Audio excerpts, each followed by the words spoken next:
A holy walk. Holy, HOLY, holy walk. பரிசுத்தமாக நடக்கும் நடை, பரிசுத்த நடை. நம்ம எப்படி வாழ்க்கையை நடக்கிறோம் அப்படிங்கிறது தான் ரொம்ப முக்கியமான விஷயம். இந்த உலகம் வெறுக்கிற ஒரு காரியம் பரிசுத்தம். எப்படி வேணால் வாழலாம், எனக்கு சுதந்திரம் உண்டு, நான் எப்படி வேணாலும் வாழ்வேன் என்பது தான். பரிசுத்தத்தை வெறுக்கிறார்கள், அசுத்தத்தை நாடுகிறார்கள். இதுதான் இந்த உலகத்தில் இருக்கிறது. நம்ம எப்படி நடக்கணும் அப்படிங்கிறத சொல்லி கொடுக்குறாங்க. A church member criticized her pastor because he was preaching against sin in the lives of Christians. கிறிஸ்தவருடைய வாழ்க்கையிலே இருக்கும் பாவத்திற்கு எதிராக ஒரு பாஸ்டர் பிரசங்கித்தார் என்பதற்காக ஒரு பெண் போய் அவரை கண்ணாபனான்னு பேசினான்.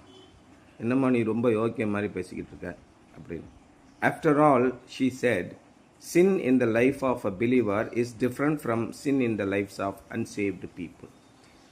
கிறிஸ்தவர்கள், ரட்சிக்கப்பட்டவர்கள், அவருடைய வாழ்க்கையிலே இருக்கிற பாவம் என்பது சின்ன சின்ன பாவம். அதெல்லாம் பெருசாக நம்ம எடுத்துக்க வேண்டியதில்லை. ரட்சிக்கப்படாதவர்களின் வாழ்க்கையில் இருப்பது தான் மிகப்பெரிய பாவம் அப்படின்னு சொன்னான். சின்ன பாவம், பெரிய பாவம். நான் நேற்று கூட நம்ம அதை பற்றி பேசலாம். சின்ன பாவத்துக்கு சின்ன பலி, புறா குஞ்சுகளை கொடுக்க வேண்டும். பெரிய பாவத்துக்கு பெரிய பலி, மாட்டு காளையை கொடுக்கணும். இப்படி அவங்களாம் நினச்சிக்கிறாங்க. சின்ன பாவம் வேறு. நாம் ரட்சிக்கப்பட்டு விட்டால், ஆண்டவர் எல்லாவற்றையும் மன்னித்து விட்டால், நம்ம அப்படியே சின்ன சின்ன பாவங்களை செய்து சந்தோஷமாக வாழ்ந்து கொள்ளலாம் அப்படின்னு.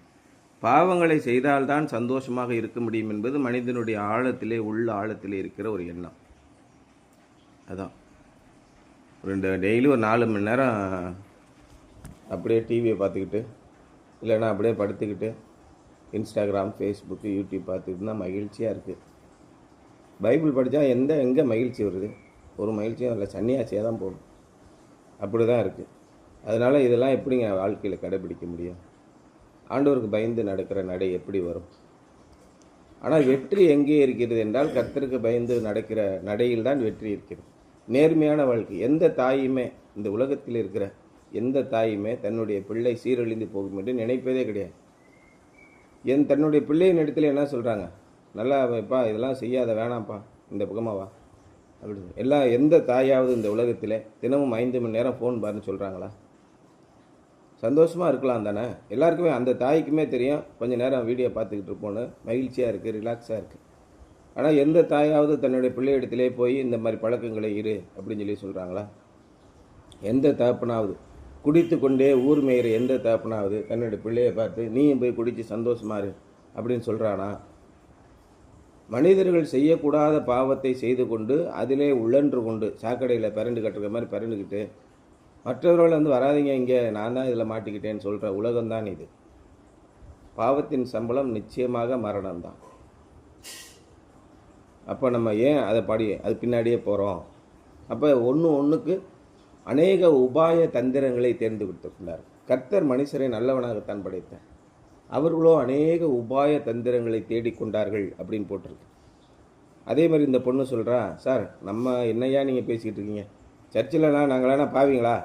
ஆண்டவரை ஏற்றுக்கொண்டு நாங்கள் பரிசுத்தமான வாழ்க்கையை நடந்து கொண்டிருக்கிறோம். மற்றவர்களை மாதிரி எங்களை போய் பேசிகிட்டு இருக்கீங்க. சும்மா இது வேணாமா?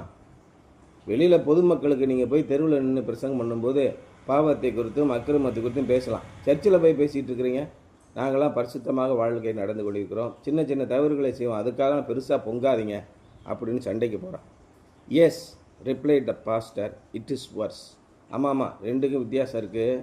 பொதுமக்கள், அன்சேவ்டு, ரட்சிக்கப்படாத மாற்று மதத்தை சேர்ந்தவர்கள் செய்கிற தவறுக்கும் சர்ச்சில் நீங்கள் செய்கிற தவறுக்கும் நிச்சயமாக வித்தியாசம் இருக்குது. அவங்க செய்கிறத விட கேடுகட்டதை தான் நீங்கள் செஞ்சுக்கிட்டு இருக்கீங்க அப்படின்னு சொன்னார்.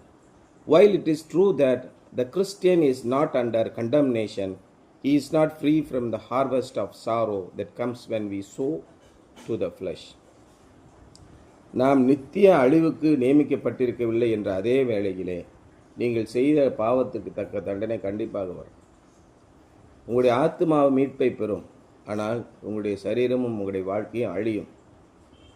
மோசே தேவனாலே ரட்சிக்கப்பட்டு பரலோக ராஜ்யத்திலே ஆண்டவரோடு கூட இருக்கிறான்.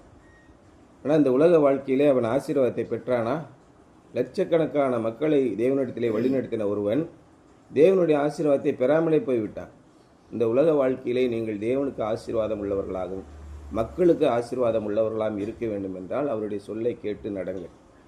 நான் சின்ன பாவம் தானே செஞ்சேன், அங்கிட்டு இங்கிட்டு போனீங்கன்னா ஏற்கனவே என்ன சொல்லியிருக்கார் நீதிமொழிகளில், அடிக்கடி கடிந்து கொள்ளப்பட்டும்.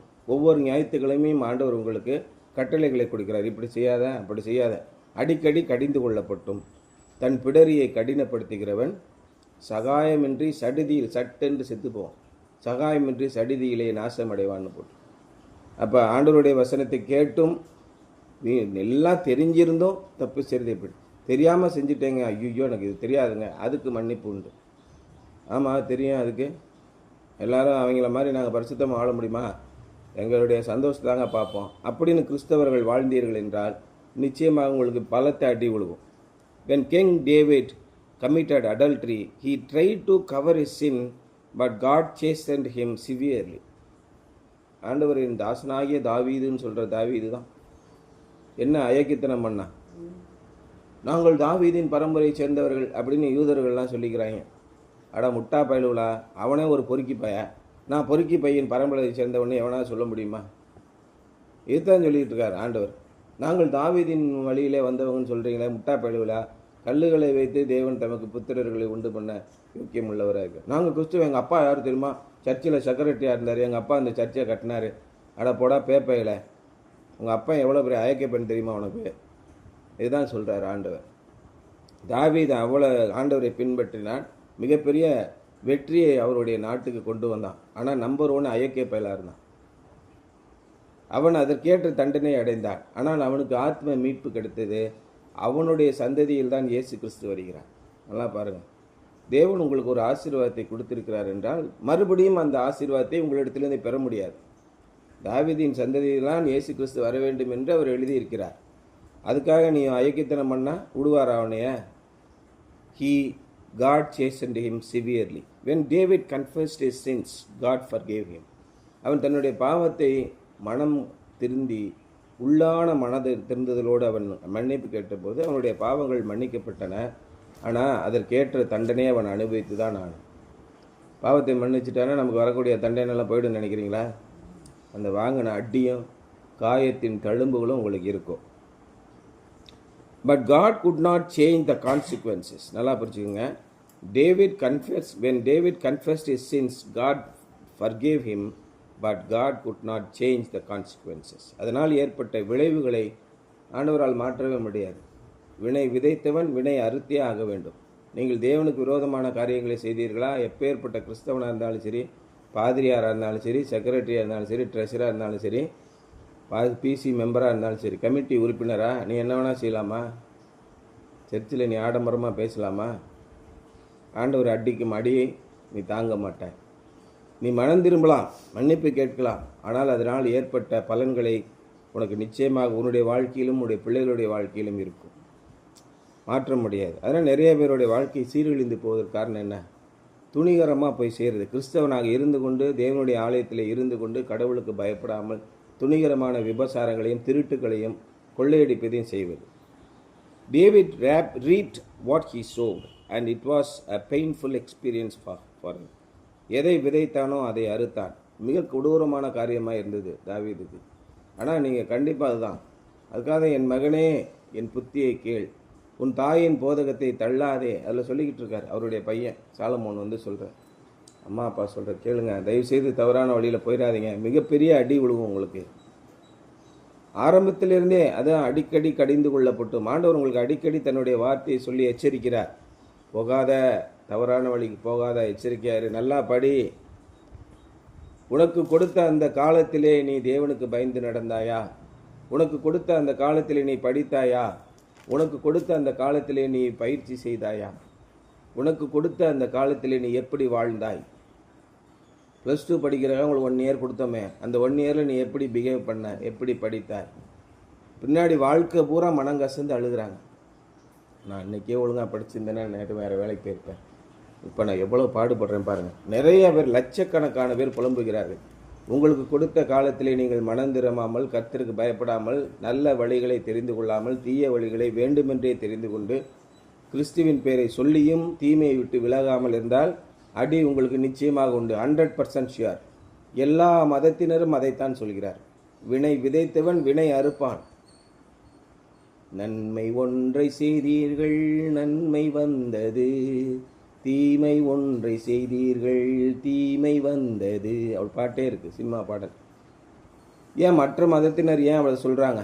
எல்லா மதத்தினரும் உலகத்தில் இருக்கு. ஏன்னா ப்ராக்டிக்கலாக அனுபவிக்கிறாங்க. கடவுள் இல்லை என்று சொல்லுகிறவர்களே நல்லா புரிஞ்சுக்கணும். ப்ராக்டிக்கலாக எல்லாமே நடக்குது வாழ்க்கையில். நீங்கள் ரொம்ப 5 லட்சம் வருஷத்துக்கு போய் டயானாசருக்கெலாம் போகணும். 50 வருஷத்துலேயே உங்களுடைய வாழ்க்கையில் எல்லாம் நடந்து முடிஞ்சிடும். But I am one of God's elect, a Christian may argue. ஆனால் ஆண்டவர் என்னை தேர்ந்தெடுத்தவர், உலகத் தோற்றத்திற்கு முன்பே என்னை தேர்ந்தெடுத்தவர்னு பைபிளில் போட்டிருக்கு. ஆகவே நான் உலகத் தோற்றத்துக்கு முன்பே தேர்ந்தெடுக்கப்பட்டவன். என்னை பெயர் குறித்திருக்கிறார், என்னை உள்ளங்கையிலே வரைந்திருக்கிறார், என்னை கண்ணின் மணியைப் போல் பாதுகாத்துக் கொள்வார். இந்த கதை ரீலு சுற்றுற கம்பி கட்டுற கதையெல்லாம் உற்று, நீ எவனா இருந்தாலும் சரி, ஆண்டவர் உன்னை தேர்ந்தெடுத்தார். கெட்ட குமாரனை ஆண்டவர் தேர்ந்தெடுத்தார், யூதாஸ் காரியத்தை ஆண்டவர் தேர்ந்தெடுத்தார், பேதுருவை ஆண்டவர் தேர்ந்தெடுத்தார், பவுலை யாரை தேர்ந்தெடுத்தார்? விதைக்கிறவன் ஒருவன் விதைக்க புறப்பட்டான். எல்லா விதைகளையும் அவர் தேர்ந்தெடுத்தான். சில விதை முள்ளுள்ள இடங்களிலே விழுந்தது, அந்த விதையும் தேர்ந்தெடுக்கப்பட்ட விதைதான். சில விதை கற்பாறையான இடங்களிலே விழுந்தது, உலக கவலைகள் அவை நெருக்கிறதுனாலே அது முளைக்காமல் போயிற்று. பாறை மேல் சில விதை விழுந்தது, அது எப்படி மண்ணில் விழுந்தால் தானே முளைக்கும். அந்த விவசாயி எல்லா விதைகளையும் தேர்ந்தெடுத்தான். சில விதை கற்பாறையான இடங்களிலே விழுந்தது, சில விதை மக்கள் நடந்து போகும் நடைபாதைகளிலே விழுந்தது, சில விதை நல்ல நிலத்திலே விழுந்தன. நல்லா பாருங்க, எல்லா விதைகளையும் ஆண்டவர் தேர்ந்தெடுத்தார். நீங்கள் சொல்லலாம், but I am one of God's elect. ஆண்டவர் என்னை தேர்ந்தெடுத்தார், உலகம் தோன்றுவதற்கு முன்னே என்னை தேர்ந்தெடுத்தார். Yes, a Christian may argue, I belong to him and he can never cast me out. நான் அவரை சேர்ந்தவன், ஆண்டவர் என்னை ஒரு நாளும் துரத்தி விட முடியாது. மந்தையில் சேராடுகளே இன்னமும் கோடி கோடி உண்டே, அழைக்கிறார் இயேசு அவரிடம் பேசு. எல்லா ஆடுகளையும் அவர் தேர்ந்தெடுத்தவர் தான், பேர் சொல்லி அழைக்கிறவர் தான். ஆனால் மந்தையில் சேராமல் ஓடுகின்றனவே அந்த ஆடுகளை நீங்கள் என்னவென்று சொல்வீர்கள்? அதான் இங்கே சொல்கிறார். Election is not an excuse for sin. தேவன் உங்களை அழைத்திருக்கிறார், தேவன் உங்களை கிறிஸ்துவ குடும்பத்திலே படைத்திருக்கிறார் என்பதற்காக நான் என்ன பாவம் வேண்டும்லாம் செய்யலாம்னு நீங்கள் இருந்தீங்கன்னா, that is not an excuse.